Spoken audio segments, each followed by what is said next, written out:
All systems are nominals. Players, welcome to Devox Arena.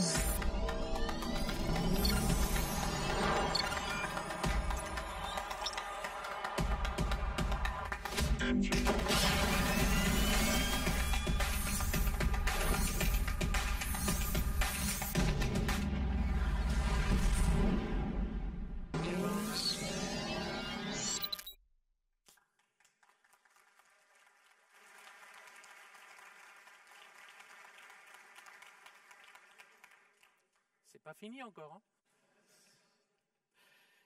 Bienvenue à cette session que j'ai intitulée, ou dont on va parler des nouveautés de Java 21. Alors, en 2024, Java poursuit son évolution alors sur un rythme qu'on connaît bien maintenant, de 2 releases par an, au mois de mars, au mois de septembre. Et on a eu Java 21 au mois de septembre dernier. Et Java 21 est un peu particulier parce qu'il est estampillé LTS, Long Term Support. C'est une version un petit peu spéciale pour laquelle on va avoir la garantie d'avoir des patchs jusqu'à au moins la prochaine LTS. Et puis après, généralement, les fournisseurs vont nous proposer, moyennant finance, un peu de support. Petite particularité aussi, initialement, sur le nouveau modèle de release qui nous avait été proposé, il y avait 3 ans entre 2 LTS. À partir de Java 17, ce temps a été réduit à 2 ans. Ce qui veut dire que, après 17, la LTS suivante, c'est Java 21. Et la prochaine LTS, ça sera Java 25, qui va déjà arriver dans 1 an et demi. Alors probablement que pour vous, Java 21, au mieux, c'est le présent. Peut-être au pire, le futur. Mais pour nous tous, c'est quand même déjà le passé, puisque Java 22 est sorti au mois de mars. Mais ce n'est pas l'objet de la presse.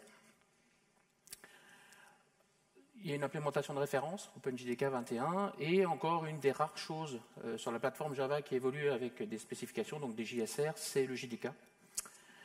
Donc on a une JSR, la 396, si vous voulez aller regarder, qui contient principalement 15 JEP, que je ne détaille pas maintenant parce que ça va être l'objet du sujet pour les 40 prochaines minutes. Je suis Jean-Michel Doudou, je suis directeur technique chez Siam. J'écris depuis longtemps, très longtemps, un petit didacticiel qui à l'heure d'aujourd'hui fait 4200 pages. Il y manque plein de choses.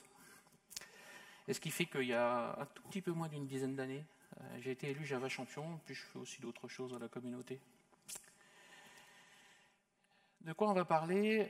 Des fonctionnalités de Java 21, autour des fonctionnalités du langage, au travers du projet Ember, des fonctionnalités de programmation parallèle et concurrente, le projet Loom, des évolutions aussi dans les API de Java Core, dans la JVM. Moi, je pense que c'est toujours important. Souvent, quand on est développeur, on regarde la syntaxe, les API, mais il y a la JVM aussi. C'est un gros morceau, très intéressant, du JDK. Les outils du JDK aussi qui évoluent un petit peu, on verra certaines choses qui pourraient avoir un impact, on verra. Dans la sécurité aussi, ça c'est des choses qui peuvent aussi vous donner de la matière pour passer à des versions supérieures de Java, c'est que ce n'est pas que de la syntaxe et des API, c'est généralement des évolutions de performance, des évolutions de sécurité aussi. Si performance, sécurité, on ne vous écoute pas, c'est sûrement pas avec de la syntaxe que ça va se faire. Et puis si on a le temps, on verra ce que je parle beaucoup, les fonctionnalités du projet Panama, donc tout ce qui concerne les interactions avec le système. Alors, dans un premier temps, des fonctionnalités du projet Ember. Donc, le projet Ember, on a déjà eu beaucoup de choses depuis Java 10. Ça concerne des évolutions dans la syntaxe. On a 4 choses en Java 21. 2 en standard, les record patterns, le pattern machine for switch, et 3 en preview. Alors, si on regarde le record pattern, c'est en preview depuis Java 19 et forcément Java 20. Ça devient standard en Java 21. C'est-à-dire que maintenant, on pourra l'utiliser sans mettre le -enable, -preview. C'est détaillé dans la JEP 440, si vous voulez aller voir. L'idée, c'est qu'on pouvait déjà utiliser des records dans un type pattern. Donc, on pouvait faire des choses un petit peu comme ça. On définit un record, on crée une instance, on fait un instance off dessus. Et puis, bien sûr, on peut exploiter ces informations-là. L'idée avec les record patterns, c'est de nous proposer une déconstruction du record. Alors, la déconstruction, c'est l'inverse d'un constructeur. Et comme un constructeur ne construit rien, il initialise. En fait, on lui passe des valeurs qui vont venir initialiser l'état de notre objet.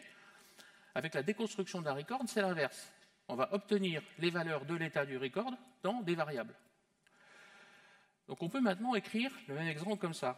Alors vous voyez que ici, on a le type de notre record. On redéfinit ici les différents composants et du coup, on peut directement les utiliser. Le compilateur va vérifier le type. Si le type patch va venir extraire les valeurs et directement valoriser les variables.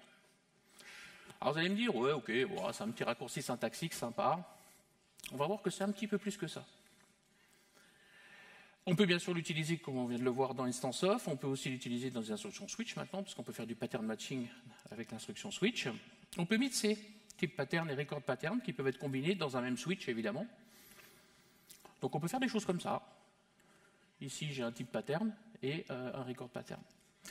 En Java 20, il nous avait été proposé aussi la possibilité de l'utiliser dans une troisième instruction, les boucles for améliorées. Je ne détaille pas plus. Ça a été retiré pour l'instant en Java 21. Ça pourra revenir dans le futur. On verra. Dans l'exemple que je vous ai montré tout à l'heure, le nom des composants était identique au nom des composants déclarés dans le record. Ce n'est pas du tout une obligation. La seule chose qu'il faut respecter dans la déclaration du pattern, c'est le type et l'ordre. Mais le nom des variables est libre. Donc ça reste un identifiant valide Java, évidemment. Et puis bien sûr qu'il n'y ait pas de collision de noms. Ce n'est pas forcément un bon exemple, mais c'est pour illustrer. Ici, je peux simplement dire que mes variables elles s'appellent N et P. Une bonne pratique, ça. On le fait tous les jours. Non, c'est mal, ça. On peut aussi utiliser l'inférence de type dans le pattern, donc demander au compilateur explicitement au travers de l'instruction var d'inférer le type. On n'aime pas le var, mais c'est possible. Au niveau de Java 20, il y a un support de l'inférence des types génériques qui nous est proposé. Ce qui fait que, par exemple, ici, si je définis un record de mono et que je définis un mono de string, pourquoi pas, je recrée une instance, on peut maintenant faire des choses beaucoup plus simples comme ça sans avoir à repréciser le type générique utilisé, le compilateur l'infère. Et puis quelque chose qui est vraiment intéressant avec les record patterns, c'est qu'ils peuvent s'imbriquer. Je repars ici sur la définition de deux records, un grade, et en fait j'ai un nouveau record employé qui a un nom, un prénom et un grade. Et bien on peut faire des choses comme ça, donc définir ici un premier record pattern qui en imbrique un autre. Et c'est une des raisons pour lesquelles il faut être capable de mettre des noms de variables différents. Parce qu'imaginons que j'ai nom dans grade et dans employé, j'aurai deux fois la variable nom. Logique. Évidemment, la valeur nulle ne correspond à aucun pattern, ça c'est plutôt classique. Deuxième fonctionnalité en standard, pattern matching for switch. On a eu 4 previews depuis Java 17. Ça devient standard au travers de la JET 441.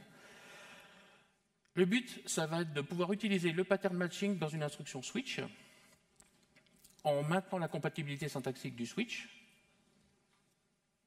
avec un support de la valeur nulle assez proche de ce qui était proposé avant au niveau de l'instruction switch, c'est-à-dire de lever une exception nulle, on verra, si la valeur nulle n'est pas gérée explicitement. Dans ce pattern, avec le switch, on va pouvoir utiliser plusieurs patterns. Le type pattern, évidemment, le premier qu'on a eu. Oh, c'est un peu vite. Un petit exemple ici, j'ai un objet. Si cet objet est de type terrain, je renvoie terrain. Si c'est nul, je renvoie nul. Si c'est default, je renvoie autre chose. Remarquez au passage qu'on gère le cas nul, ce qui n'était pas le cas avant. Pourquoi ? Parce que maintenant, si on s'intéresse au type, on n'a pas forcément besoin de l'instance. Autant avant, on testait des valeurs, donc on avait besoin d'une instance, notamment pour string par exemple. Maintenant qu'on fait du pattern matching, on peut gérer le cas nul. On peut bien sûr utiliser les record patterns qu'on vient de voir pour faire de la déconstruction de record. On pouvait, dans les précédentes previews, utiliser un parenthesize pattern qui était simplement rajouter une paire de parenthèses autour d'un pattern pour simplifier un petit peu la lisibilité. Ça a été retiré en Java 21 par manque d'utilité en fait. Et puis dernière chose, c'est pas tout à fait un pattern, mais c'est un guarded pattern case label. L'idée c'est de venir enrichir un pattern avec une expression booléenne dans un case. Tout ça va se faire avec un nouveau mot-clé contextuel qui s'appelle when. Ce qui fait qu'on peut faire des choses comme ça. Si l'objet sur lequel je fais un switch est de type terrain et que sa surface soit supérieure à 1000, alors je renvoie grand terrain. Si c'est simplement un terrain, je renvoie petit terrain. Si c'est nul, je renvoie nul. Et dans tous les autres cas, je dis que ce n'est pas un terrain. On a la possibilité de mixer des constantes avec des patterns. Ça, c'est tout à fait possible. Vous avez un petit exemple ici. Je passe en paramètre une variable de type string. Si sa valeur c'est prod, alors je renvoie prod, et dans tous les autres cas, qui est couvert par du pattern matching, ce coup-ci, en disant si c'est quelque chose de type string, je suis hors production. Et comme string et final, on couvre vraiment tous les cas. Ça c'est important parce que l'exhaustivité des cas doit être satisfaite, et le compilateur va le vérifier. Si ce n'est pas le cas, il y aura une erreur. Ce qui fait qu'assez fréquemment, notamment quand on utilise des objets et que ces objets ne sont pas scellés, la hiérarchie n'est pas scellée, ou finale évidemment, on va être amené à devoir faire un default. Donc ici dans l'exemple, j'ai un paramètre de type number, je fais un switch dessus et je gère que 2 cas sur les nombreux types phi de number, ici integer et long. Il y a une erreur de compilation parce que je ne couvre pas l'exhaustivité des classes phi. Alors là, la solution, c'est soit de les mettre tous si elle est scellée, ou alors il faudra mettre un cas default pour gérer, je ne suis pas un des types qui est proposé dans les cases. Cette vérification, elle est faite par le compilateur, elle est faite aussi par la JVM. D'accord ? Parce qu'il se peut fort bien que par manipulation de bytecode, on vienne rajouter des éléments dans la hiérarchie, par exemple. Alors évidemment, si le type est scellé, ou avec une énumération, on peut avoir assez facilement l'exhaustivité des cas. Si ce n'est pas un type scellé ou une hiérarchie scellée ou une énumération, il faudra mettre un default. Autre chose aussi, le compilateur vérifie la dominance des patterns. Il faut absolument que les patterns les plus restrictifs soient avant les moins restrictifs. Ici, pour tester ça, je repars sur mon exemple, j'ai un object, je fais du pattern matching sur le type number, sur integer et long. Et puis j'ai le cas default. Alors là, je couvre l'exhaustivité des cas, il n'y a pas de problème, mais j'ai une erreur de compile parce que je teste la classe mère, number, avant 2 de ces classes phi, integer et long. Et le résultat, si ce n'était pas une erreur de compile, c'est qu'on ne tomberait jamais dans ces 2 cas-là. Donc pour éviter ce type de problème, le compilateur vérifie et il émettra une erreur. Il vérifie aussi l'exhaustivité sur les guarded pattern case label. Donc ici, je passe une chaîne de caractères, et pareil, ici, je teste, je fais du type pattern sur la classe string, et puis ici, j'ai 2 cas supplémentaires, je teste si c'est un type string et que sa taille est inférieure à 10 ou supérieure à 100, je renvoie une autre valeur. Ici, de nouveau, j'ai une erreur de compile, parce qu'il faudra que ces 2 cas-là soient avant le type pattern qui est plus global. Au niveau de la gestion des nuls, il y a eu un petit changement en Java 21, c'est que la sémantique d'exécution du switch, dans le cas où on a une valeur nulle et que le cas nul n'est pas géré explicitement, ils ont rapproché le comportement à ce qu'on connaissait sur le switch historique, c'est-à-dire la levée d'un null pointer exception. Ici, dans mon exemple, donc j'ai une chaîne, elle est effectivement nulle, je fais du pattern matching dessus. Si on exécutait ça en Java 21, on avait un null pointer exception sur l'invocation de la méthode length, en Java 20, pardon. En Java 21, maintenant, le null pointer exception va être levé au niveau du switch. Attention, ça c'est uniquement dans le cas, comme ici, où je ne gère pas explicitement le cas nul, soit avec un default, soit avec un case nul. Dernière chose, Java 21 autorise les constantes d'énumération qualifiées. Avant Java 21, il fallait utiliser un guarded pattern. Donc là, ici, j'ai un type scellé, j'ai une énumération, et en fait, je veux tester des valeurs sur la hiérarchie scellée et sur l'énumération. Avant Java 21, on est obligé de faire un type pattern avec un when. Maintenant, on peut mettre directement les valeurs sous réserve que la valeur de l'énumération soit pleinement qualifiée. Donc, on reprécise le type de l'énumération. En preview, via la JEP 430, on a quelque chose que j'attendais depuis longtemps, des string templates. Souvent, quand on code, on a besoin de composer des chaînes, généralement avec des valeurs littérales, et puis qu'on va venir concaténer avec des variables. Ce qui fait qu'on a une combinaison de texte littéral, plus de valeurs ou éventuellement d'expressions. Historiquement, en Java, on a plusieurs façons pour faire ça. On peut faire des plus. Bon. On peut utiliser des formateurs avec une syntaxe qu'il faut apprendre. En plus, si vous regardez bien, c'est un peu différent. On peut aussi avoir des messages format, mais là, la syntaxe est encore différente. Et puis sinon, on peut aussi faire du string builder. Bon, l'inconvénient de tout ça, c'est que c'est verbeux. Pas facile à lire, pas facile à comprendre. Et quand on regarde les autres langages, la plupart proposent ce qu'on appelle de l'interpolation de chaîne. Alors pendant longtemps, en Java, ils n'ont pas voulu. Ils n'ont pas voulu parce que l'interpolation, elle peut amener à des problématiques, notamment d'SQL injection ou de JSON injection. Là, l'idée, au travers de ces string templates qui nous est proposé en preview, c'est d'enrichir le langage d'une nouvelle expression, des string templates. À voir que syntaxiquement, ça va s'appuyer sur des chaînes littérales ou sur une syntaxe proche des blocs de texte, mais c'est ni une chaîne de caractères, ni un bloc de texte. C'est vraiment une expression particulière à part, une nouvelle expression dédiée dans le langage, des string templates. Et on va combiner en fait un texte littéral qui va éventuellement contenir des expressions avec une certaine syntaxe et un processeur de template. Et le rôle de ce processeur de template, ça va être de faire l'interpolation, mais on verra qu'on peut aussi créer nos propres processeurs de template pour par exemple venir contrôler les valeurs avant qu'elles ne soient vraiment injectées via l'interpolation. Donc ça va nous permettre de combiner, de construire des chaînes. Et un des intérêts des processeurs de templates, c'est que, on verra qu'il y en a un qui est fourni pour nous proposer la création de chaînes de caractères, mais ça nous permet aussi de créer des objets de type quelconque. Ça, c'est plutôt cool aussi. Donc c'est vraiment un nouveau type d'expression dans le langage Java, des template expressions, qui vont nous permettre de faire de l'interpolation de chaînes pour créer une chaîne de caractères ou éventuellement une instance d'un type quelconque. Syntaxiquement, c'est très ressemblant soit à une chaîne littérale, soit à un bloc de texte. Mais il y a un petit supplément, c'est que, en tout cas dans la syntaxe qu'il nous propose, il y a un préfixe. Et on va voir que ce préfixe, en fait, c'est le processeur de template. Donc ça veut dire qu'une template expression, c'est trois choses. C'est un processeur de template, le caractère point, et un template, soit sous la forme d'une chaîne de caractères ou d'une syntaxe proche d'un bloc de texte, mais avec des expressions intégrées. La syntaxe pour l'expression intégrée qui a été choisie, c'est anti-slash, une paire d'accolades, et le nom de la variable dont la valeur sera insérée par le processeur. Un petit exemple, j'ai une chaîne de caractères ici, Jean-Michel. J'invoque ici un processeur de template qui s'appelle str, qui est fourni directement dans le JDK. J'ai une syntaxe très proche d'une chaîne de caractères, mais ce n'est pas une chaîne de caractères, parce qu'encore une fois, on a ce petit préfixe, le processeur de template, et on a ici l'expression intégrée, anti-slash, et la paire d'accolades. Si vous mettez un anti-slash paire d'accolades dans une chaîne de caractères, vous avez une erreur de compile. Donc c'est vraiment des expressions à part.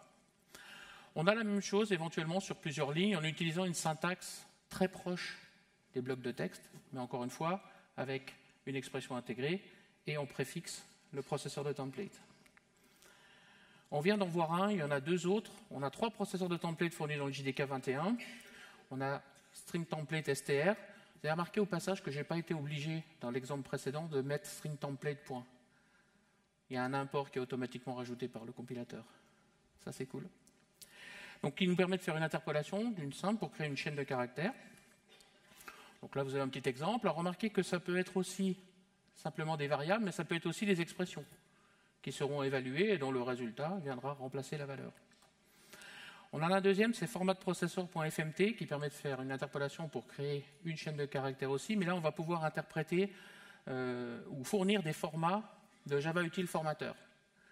Si on veut par exemple formater ici des valeurs. Remarquez que là, ce coup-ci, pour pouvoir l'utiliser, on est obligé de rajouter nous-mêmes l'import statique.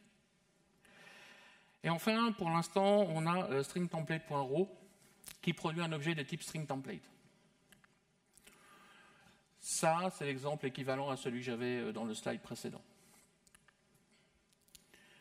On a la possibilité de définir aussi ses propres processeurs de templates personnalisés pour générer soit une chaîne, soit un objet quelconque.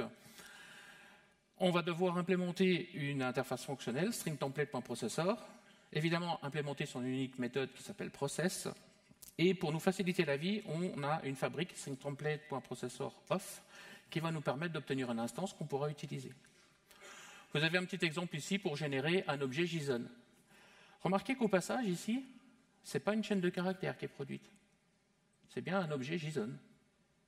Alors évidemment, pour que ça tienne sur le slide, là j'ai fait une simple interpolation. On aurait par exemple pu imaginer que je fasse des contrôles sur les valeurs dans le processeur de template. Pour votre culture G, ça bouge beaucoup, ça. En Java 23, on n'aura pas de preview et on devrait avoir quelque chose de passablement différent en Java 24, une fois qu'ils seront mis d'accord. Dernière chose, JEP 443, Unnamed Pattern and Variable, qui enrichit le langage d'une syntaxe qui va nous permettre de définir soit des patterns inutilisés, soit des variables inutilisées. Vous savez, quand on a besoin de définir une variable locale dont on n'a pas besoin, mais dont on est obligé de faire la déclaration, des fois, on se gratte un petit peu la tête pour trouver les noms. Genre unused, ou pire encore. Et bien maintenant, on va avoir une syntaxe pour ça, qui va utiliser le 51e mot-clé réservé de Java, l'underscore. L'unique caractère underscore. Depuis Java 9, c'est un mot-clé réservé. On ne peut plus l'utiliser comme identifiant. C'était légal avant. Sauf dans les paramètres des lambda en Java 8. 3 choses à vous proposer. Unnamed pattern. Là, c'est un pattern inconditionnel qui ne correspond à rien. On va pouvoir l'utiliser dans un pattern imbriqué. Vous vous rappelez tout à l'heure, les record patterns, on pouvait imbriquer d'autres patterns. Et bien donc, on pourra l'utiliser soit à la place d'un type ou d'un record pattern. Mais attention, obligatoirement dans un pattern imbriqué. Ça donne quelque chose comme ça. Ici, en fait, j'ai toujours mon type employé qui possède un composant de type grade qui est un record. Mais en fait, je n'ai pas besoin du grade. Des informations qui sont contenues dans le grade, je peux simplement ici mettre l'underscore en disant j'en fais rien, donc je ne déclare pas de variable. On a aussi des unnamed pattern variable. Là, l'idée, c'est de pouvoir utiliser ça dans un type pattern. L'exemple que vous avez, c'est ici. Remarquez que comme c'est un type pattern, je suis quand même obligé de préciser le type. C'est juste le nom de la variable que je ne déclare pas. Ou en tout cas que je dis, moi je n'utilise pas, donc je mets underscore. On peut aussi l'utiliser sur des variables locales, dans un try with resources, dans une entête d'une boucle for ou for améliorée, dans une exception d'un bloc catch. Et ça sera probablement assez utile dans les paramètres d'une lambda. Vous avez un paramètre d'une lambda que vous n'utilisez pas, vous pourrez mettre simplement underscore. Alors évidemment, ce qui est intéressant, c'est que comme c'est une variable qu'on n'utilise pas, on peut l'utiliser plusieurs fois dans un même contexte. Donc ça peut donner des choses comme ça. Je n'ai pas envie qu'on discute de l'utilité, mais ça compile. Non, surtout ça, c'est mal. Hein. Faites pas ça, hein. Ah, je vous aurais prévenu. Un autre cas d'usage qui va vraiment être intéressant, c'est quand on va vouloir l'utiliser un switch pattern avec une hiérarchie scellée. Dans l'exemple ici, j'ai une interface form qui autorise 3 classes, cercle, carré, rectangle, et je définis une méthode dans une autre classe qui traite les formes rondes. Pour faire ça, je fais un switch, je fais un petit peu de pattern matching sur des types. Donc je dis, voilà, si c'est un cercle, je fais quelque chose. Et puis si c'est un carré ou un rectangle, je ne fais rien. La difficulté ici, c'est qu'on ne peut pas mettre carré R, virgule, rectangle R. Carré C, pardon, virgule, rectangle R. Pourquoi? Parce qu'il y en a une des deux qui serait nulle, si jamais le type correspond. Donc on ne peut pas avoir plusieurs cases. Alors on pourrait tenter de mettre un default. Le problème, si on fait ça, c'est que si on rajoute un type, ovale, par exemple, il va être dans le default et puis du coup, il ne s'affichera pas. Là, ce qui va être intéressant, ça va être d'utiliser des unnamed variables. Puisque ici, je remets explicitement, et comme on peut les mettre plusieurs fois, puisqu'on ne les utilise pas, dans le même case, ici, si je rajoute ovale, j'aurai une erreur de compile. C'est cool, ça, non? Ça ne vous enchante pas? Ah si, ça y est. Ah non, il y avait encore une petite subtilité. En preview, on a unnamed class and instance main method. L'idée, c'est que ça, on connaît bien quand on fait du Java. C'est souvent le truc qu'on fait en premier quand on développe avec un langage. On fait un hello world. C'est très compliqué, ça. Si vous essayez d'expliquer ça à quelqu'un qui n'a jamais fait de programmation, c'est compliqué.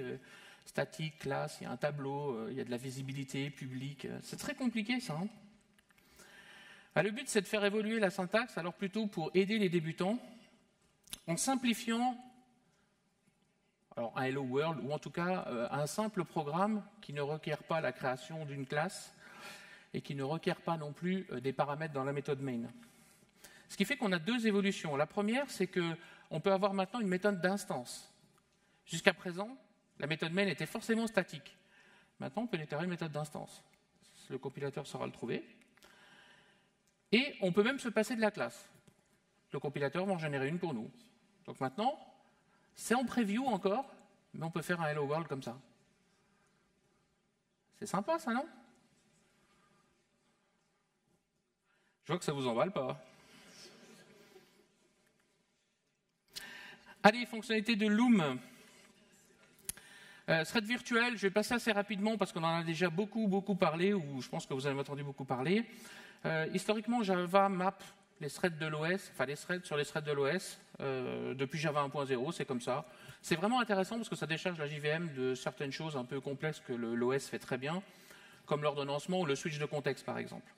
Mais ce modèle n'est pas optimal parce qu'à l'heure d'aujourd'hui, on démarre beaucoup de threads et on se rend compte que souvent ces threads ne font qu'attendre. C'est notamment le cas quand on fait de l'IO ou quand on fait du réseau par exemple. Donc ça consomme beaucoup de ressources parce qu'un thread, c'est très coûteux. Un thread de l'OS, c'est très coûteux à créer. Il y a une stack, ça consomme de la mémoire, c'est beaucoup de ressources. Donc ça limite le nombre de threads qu'on peut démarrer. Et donc l'idée là, c'est que maintenant on a un nouveau type de thread, des threads virtuels.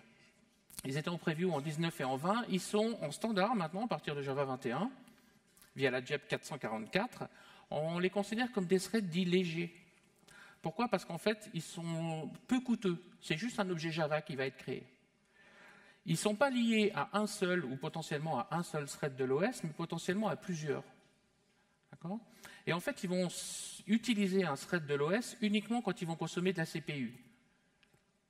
Et pendant les états où, par exemple, ils vont attendre la réception d'une réponse HTTP, par exemple, le thread il va être mis en attente et son thread porteur il va être utilisé par d'autres threads virtuels pour exécuter les traitements. Ce qui fait qu'on a une meilleure utilisation des threads de l'OS, parce que forcément il y en a, mais ce n'est plus un lien 1.1, c'est un lien MN. Pourquoi? Parce qu'il y a un pool de threads porteurs qui vont être utilisés par les threads virtuels, et quand un thread virtuel aura besoin de CPU, il va demander au pool un thread porteur de l'OS, et c'est ce thread porteur de l'OS qui va exécuter les traitements et notamment consommer un petit peu de CPU. Plusieurs objectifs à ça, c'est conserver le modèle qu'on connaît assez bien, un thread par requête, et d'assurer une compatibilité avec le code existant, et puis de profiter déjà des outils qu'on a. Ça, je vous l'ai déjà dit, donc je vais passer. L'idée quand même, c'est qu'effectivement, dès qu'on va avoir une option bloquante qui va être exécutée dans le code du JDK, en fait, le code du JDK il a été profondément enrichi pour gérer, à chaque fois qu'il y a une action bloquante, est-ce que je suis dans un thread de l'OS auquel cas je bloque, ou est-ce que je suis dans un thread virtuel et auquel cas je mets en attente, je stocke la stack et je libère le thread porteur. Et je déclenche l'action en asynchrone. Et quand la réponse arrive, il va de nouveau ressolliciter un thread porteur, réattacher, remettre la stack et poursuivre l'exécution des traitements. Raison pour laquelle, quand on est sur les threads virtuels et qu'on a plusieurs opérations bloquantes, ce n'est pas forcément toujours le même thread porteur qui va consommer de la CPU pour exécuter les traitements. C'est complètement transparent pour nous. Il y a des gens brillants qui ont codé ça dans le JDK. Il faut savoir que le commit des threads virtuels, c'est le plus gros commit qui a jamais été fait sur OpenJDK. On ne peut pas créer un thread virtuel directement, sachant qu'ils héritent indirectement de thread pour des raisons de compatibilité. Il n'y a pas de constructeur public. Le plus simple, c'est qu'on a une fabrique, Start Virtual Thread, de la classe thread, qui nous permet d'exécuter dans un thread virtuel le runable qu'on lui passe en paramètres. Vous avez un petit exemple, rien d'extraordinaire. On a aussi des builders pour créer des threads de l'OS ou des threads virtuels qui vont nous permettre de configurer certaines choses. Je pense notamment au nom du thread, par exemple. D'autant plus que les threads virtuels, on va pouvoir en lancer vraiment beaucoup pour essayer de retrouver qui fait quoi. Ça peut être intéressant, même si c'était déjà le cas avant, de lui donner un petit nom. Donc on peut faire des choses comme ça. Plusieurs restrictions. La première, c'est que c'est obligatoirement des threads démons. Ça peut avoir des conséquences. Par exemple, si vous avez une méthode main qui lance un certain nombre, plusieurs threads virtuels, et votre JVM, elle s'arrête. Parce que la condition d'arrêt d'une JVM, c'est qu'il n'y ait plus de threads démons, non démons qui tournent. On ne peut pas toucher à la priorité, plusieurs méthodes qu'il ne fallait déjà pas qu'on utilise, stop, presume, suspend, leave une exception. Ils sont associés à aucun thread group, en tout cas on ne peut pas les associer, même s'ils sont associés à un groupe virtuel fictif, parce que comme ça hérite de thread, il faut être capable de le gérer. Et puis pour ceux que ça pourrait concerner, la méthode getAllStackTrace qui renvoyait tous les threads a changé pour ne renvoyer maintenant que les threads de l'OS, donc ça exclut les threads virtuels. Ne mettez pas les threads virtuels en pool, ça ne sert à rien. Basiquement, le coût de création d'un thread virtuel, c'est le coût de création d'une instance Java. Donc c'est très très faible. Donc il n'y a aucun intérêt à mettre les threads virtuels en pool. L'idée de tout ça, c'est d'améliorer les débits, notamment pour des traitements qui ne requièrent pas forcément beaucoup de CPU. Par contre, dès qu'il y aurait des actions bloquantes, là, les threads virtuels sont très intéressants. Il y a quand même deux scénarios auxquels il faut prêter attention à l'heure d'aujourd'hui et qui peuvent limiter l'intérêt des threads virtuels. C'est si vous avez un bloc de code synchronized dans le code qui est exécuté dans le thread virtuel. Et là, je vous laisserai réfléchir à ce qui se passe dans vos drivers JDBC. Si vous n'avez pas les toutes dernières versions, il y a souvent du code synchronized. Donc si vous exécutez du code JDBC dans des threads virtuels, mettez à jour vos drivers JDBC. Et puis si on exécute des méthodes natives, là on est un peu moins concerné. On a deux manières de détecter ça. Il y a une option de la JVM, JDK trace pin thread, avec full ou short. Avec full, vous avez la stack trace. Et vous avez un événement JFR aussi pour gérer ça. Il faut que j'accélère. Structure concurrency, c'est un nouveau modèle de programmation pour nous simplifier la programmation multithread, pour rationaliser la gestion d'un ensemble de traitements qu'on va exécuter dans des threads virtuels et pour qu'ils soient gérés par l'API, pour en faciliter la gestion des erreurs et ou l'annulation. C'est toujours très embêtant ça qu'on a à le faire à la main. Maintenant, on va avoir une API pour ça. L'idée, c'est qu'on a plusieurs tâches à soumettre et on va la soumettre à l'API et l'API va gérer ça comme un ensemble. Vous allez me dire, pour faire ça, on a déjà forkjoin depuis Java 7. C'est très différent. Forkjoin est conçu plutôt pour des tâches à forte consommation de CPU, mais à durée de vie courte. Ils vont s'appuyer sur des threads de l'OS, et si vous avez déjà utilisé, c'est très compliqué à mettre en œuvre. De l'autre côté, la structure de concurrency, c'est plutôt pour des tâches à forte intensité d'opérations bloquantes. Pourquoi? Parce que ça s'appuie sur des threads virtuels, et on va voir que c'est très simple à mettre en œuvre. C'est très simple à mettre en œuvre parce que la mise en œuvre, elle se fait en 3 étapes. La première, c'est qu'on doit déclarer un objet dans un try with resources pour qu'il invoque la méthode close pour libérer les ressources. On invoque les différentes tâches. Ici, je veux construire une facture, donc je vais récupérer le client et la commande. Vous voyez qu'on a une méthode fork pour faire ça, et qu'on obtient une subtask. En Java 20, c'était future, mais en Java 21, c'est subtask, qui va nous permettre d'obtenir les résultats en retour. On attend l'exécution, soit avec un timeout ou pas, c'est toujours préférable d'en mettre un, donc ici je mets un timeout à 15 secondes, et puis on exploite les résultats. Alors ça c'est intéressant parce que si vous regardez ce code-là, si vous ne connaissez pas l'API structure SASCOPE, on peut vraiment s'imaginer que ce code-là, il est fait en séquentiel. Ça se lit très facilement. C'est toute l'API qui va se charger de paralléliser ça dans des threads virtuels. Donc ça c'est plutôt cool. On a 2 implémentations qui nous sont fournies en plus dans le JDK. Shutdown non-failure, là l'idée c'est un modèle invoke all. L'idée c'est qu'on va soumettre toutes des tâches et en fait s'il y en a une qui lève une exception, toutes les autres sous-tâches sont arrêtées. Ça ne change pas grand-chose. La seule chose c'est qu'effectivement j'instancie un shutdown non-failure et je lui demande avec throw if fail de lever l'exception qui aura été levée par une des tâches avec la méthode throw if fail. On a une deuxième implémentation, shutdown on success. Là, l'idée, c'est un modèle invoke any. Je vais soumettre la même tâche, par exemple, à plusieurs serveurs, et le premier qui me répond, j'annule les autres threads. Ici, dans l'exemple, pour faire ça, je sollicite plusieurs services météo. Pareil, vous voyez que j'invoque pour chacune des tâches la méthode fork. Donc, ça va, pour chacun des serveurs, invoquer la requête. Je fais un join, et en fait, le premier qui me répond va annuler les autres sous-tâches. Et ça, c'est pareil, c'est l'API qui gère. On peut aussi créer ses propres structures concurrency. Ça peut être intéressant pour intégrer nos propres règles métiers. Ici, dans l'exemple, j'hérite de structure TaskScope. J'ai besoin de gérer les éléments que je vais récupérer, ici des composants, parce que je veux récupérer le plus léger, et les exceptions que je pourrais avoir. Je gère l'unique méthode à implémenter, handle complete. Il faut gérer le cas, j'ai une erreur, j'ai une réponse, et puis un cas qui ne devrait jamais arriver, c'est unavailable. Dans un cas, j'enregistre les composants dans une collection. Attention, chose importante, il faut utiliser des collections concurrentes. Et puis ici, j'ai vraiment ma règle métier, donc un get. J'utilise un stream pour trouver le composant dont le poids est le plus léger. Et puis j'ai une méthode aussi pour gérer les erreurs, pour être capable de les restituer. On a aussi des scope values qui vont être un remplacement des threads locaux. Je ne sais pas si vous connaissez les threads locaux depuis Java 1.2. C'est une capacité à faire transiter des valeurs dans différentes méthodes dans un même thread, mais sans avoir à les passer en paramètres. C'est plutôt cool, mais il y a plein de défauts à cette API qu'on connaît assez bien, parce que les objets sont mutables, il y a des risques de fuite de mémoire et de consommation de ressources, parce que si je crée un thread fils, il duplique les valeurs. Là, l'idée avec cette API, c'est d'essayer de remédier à ces inconvénients, notamment en stockant et en partageant, ce coup-ci, des données immuables. pour une durée de vie qui va être bien délimitée, d'où le scoped value. Et limité non seulement parce qu'on va faire une démarcation, mais uniquement au thread dans lequel ce scope value sera défini.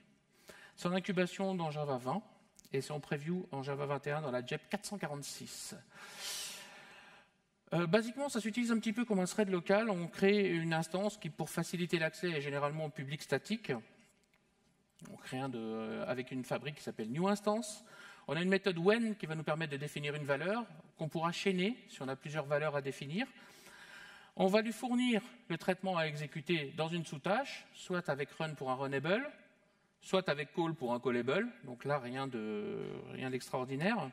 Et puis, quand on voudra obtenir la valeur, on a une méthode get. Et là, comme avec optional, get lève une no such element exception si on ne trouve pas la valeur dans le scope value.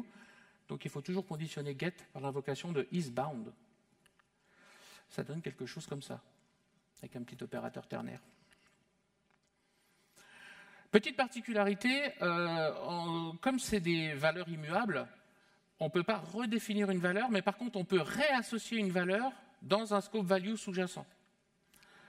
Donc là, l'idée ici, je définis une valeur qui vaut test, j'invoque deux méthodes, si elles affichent valeur, elles vont afficher test, et ici, je redéfinis un autre scope value avec valeur, et là, et du coup, quand je vais exécuter ce traitement-là, ça sera la valeur test autre qui sera utilisée. Et dernière particularité, on a vu les structures task-scope. Les scope values sont partagées par tous les threads virtuels qui sont lancés par le structure task-scope. C'est la seule exception à l'heure d'aujourd'hui du partage de données. J'avais un petit exemple ici où je définis un scope value et qui va exécuter une structure task-scope qui va lancer deux threads. Les deux threads vont avoir accès à valeur. Des évolutions dans les API, des évolutions dans l'API collection, c'est assez rare. On a des collections ordonnées, mais on n'est pas forcément homogène sur un certain nombre de choses, notamment pour obtenir le dernier, pour obtenir le premier, des choses comme ça. Quelques petits exemples ici, on n'est vraiment pas homogène du tout pour obtenir le premier élément ou le dernier. Et puis ici, je vous laisserai me trouver ce qu'il faut faire pour obtenir le dernier élément d'une ligne cachette. Ça va vous occuper un petit moment. Et puis on n'a rien de standard pour parcourir en ordre inverse. L'idée, c'est d'introduire 3 nouvelles interfaces, Sequence Collection, Sequence Set, Sequence Map. Un petit diagramme UML ici pour l'illustrer. Donc, ils viennent s'intégrer dans l'API collection existante, qui vont nous permettre de nous fournir des méthodes pour obtenir le premier et le dernier élément, pour supprimer le dernier élément. Et puis, on a aussi pareil sur le sequence set. La seule chose qui change, c'est le type retourné par reversed, qui nous permet en fait de parcourir la collection en sens inverse. Et puis, on a aussi des méthodes un peu équivalentes pour map. Rien de révolutionnaire, mais c'est sympa. Les évolutions dans la classe HTTP Client, elle est maintenant auto-closable, et puis on a différentes méthodes pour gérer un petit peu plus finement l'arrêt ou la façon dont on va arrêter le client HTTP. On a aussi plein d'évolutions des autres API, alors rien de révolutionnaire, mais pour répéter des caractères dans String Buffer, String Builder. Une méthode clamp dans mat et strict map pour nous renvoyer une valeur comprise entre les deux valeurs fournies. Quelques petits ajouts aussi dans string et dans les regex. Au niveau de collection, avec un S, on a des fabriques pour obtenir des collections qui nous sont envoyées sous la forme de sequence collection. Une méthode qui nous permet de standardiser la locale. Typiquement ici, si on met FRFR, ça nous renvoie FRFR, puisque le code pays normalement doit être en majuscule. Et puis on a un certain nombre de méthodes dans le caractère pour supporter, ou en tout cas pour obtenir des informations si le caractère est un emoji. Des évolutions dans la hotspot. ZGC devient générationnel. Il ne l'était pas jusqu'à maintenant, c'est la JEP 433. Tout en maintenant les caractéristiques actuelles, c'est-à-dire un temps de pause de moins d'1 milliseconde, même sur des heaps de jusqu'à 16 téraoctets, c'est énorme. Ce n'est pas activé par défaut, donc il faut demander l'utilisation de ZGC et il faut rajouter cette option-là, plus Z générationnel pour l'avoir. Alors d'aujourd'hui, on obtient généralement en l'utilisant des performances qui sont équivalentes, voire meilleures aux ZGC classiques qu'on connaît jusqu'à maintenant. Il y a des évolutions aussi dans le garbage collector, notamment dans G1. Je ne vais pas forcément les détailler parce qu'il me reste 5 minutes. Je vous laisserai regarder, mais ça c'est quand même quelque chose d'intéressant souvent il y a quand même des choses, notamment au niveau des GC ou d'autres choses, qui améliorent, alors pas dans tous les cas évidemment, mais parfois dans certains cas les performances, et ça peut être une raison de migrer vers une version supérieure de Java, et pas uniquement pour de la syntaxe ou de l'API. Quelque chose aussi où on va nous préparer au futur, la JEP 451 prépare to disallow the dynamic loading agent. L'idée, c'est qu'on a certains frameworks qu'on utilise aux bibliothèques qui chargent dynamiquement des agents. Et avec un agent, on peut faire beaucoup de choses. Donc, c'est des risques de sécurité. Pour nous prévenir de ça, alors d'aujourd'hui, un warning est émis, mais dans une future version, ça sera une erreur. Et donc, on nous prépare déjà, au travers de l'option Enable Dynamic Agent Loading, à autoriser. Alors, pour l'instant, ça désactive le warning, mais dans le futur, ça autorisera en fait le code qu'on utilise à charger dynamiquement des agents. Vous avez une option qui permet de tracer, notamment avec la stack trace, qui est l'API ou la bibliothèque concernée. Les évolutions dans les outils du JDK, on a des vues au niveau de JFR qui nous affichent en fait une agrégation d'un ensemble d'événements d'un même type. Il y en a à peu près 70 qui nous sont proposés actuellement de ces views. On peut l'utiliser sur JCMD et on peut l'utiliser aussi pour avoir une agrégation de différents événements selon la vue qu'on demande. Alors, il y a des vues essentiellement sur les GC, sur des groupements en fait, d'événements qui peuvent nous intéresser. Donc plutôt que d'avoir la liste des événements, ça va nous faire un agrégat. Ça en facilite la lecture, surtout quand il y en a beaucoup. Une petite évolution dans le compilateur Java 21. Le compilateur Java 20 permettait ça, d'avoir plusieurs points-virgules ici dans les imports. À partir de Java 21, c'est une erreur de compile. Voilà, la correction est assez facile, il suffit d'enlever les points-virgules supplémentaires. Ça, c'est pas compliqué. Des évolutions aussi au niveau de la sécurité, alors forcément des mises à jour de certificats, des choses comme ça. Et puis une nouvelle API pour gérer le KEM, le Key Encapsulation Mechanism. Si vous êtes habitué à JCA, il n'y a rien d'extraordinaire. On obtient une instance, on génère une paire de clés. On génère une clé publique, une clé privée, et le but, au travers de cette API, c'est de permettre l'échange d'une clé symétrique de manière sécurisée. Je vous laisse regarder, c'est la JEP 452. Fonctionnalité de Panama, je vais passer, d'autant plus que FFM devient standard en Java 22, et que Vector, je pense qu'il battra le record des API en incubation, puisqu'ils attendent Valhalla. L'idée, rapidement, quand même, FFM, c'est une API qui devrait remplacer JNI, donc faire des interactions avec le système, notamment pour faire des invocations de bibliothèques natives ou de fonctions natives ou d'allocation mémoire native. Vous avez un petit exemple ici en Java 21. Il peut vous paraître compliqué, mais pareil, écrivez-moi ça en JNI et puis vous allez penser que ça, c'est du bonheur. Vector, on aura l'occasion d'en reparler, je pense, dans le futur. Si l'idée quand même, pour que vous sachiez, l'idée c'est d'exploiter, si la CPU en a, les instructions SIMD. Alors c'est pareil, vous allez trouver que ça c'est le code qu'on écrit, et ça c'est le code qu'on va écrire. Alors vous allez me dire, c'est marrant, il y a une partie commune en fait.